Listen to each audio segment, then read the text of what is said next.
Go.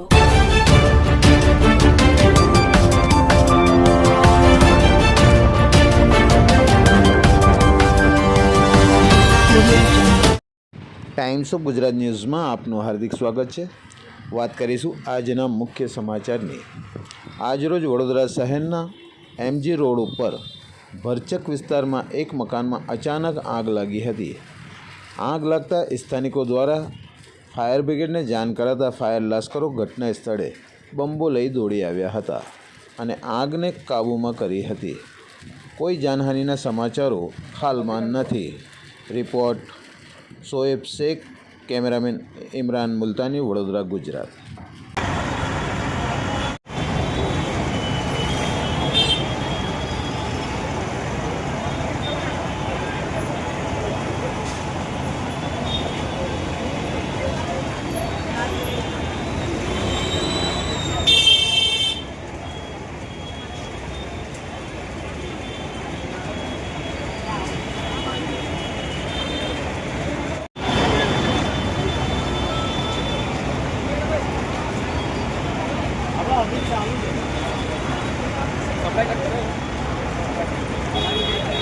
If you like this video, then like, share and subscribe to Mirror Now.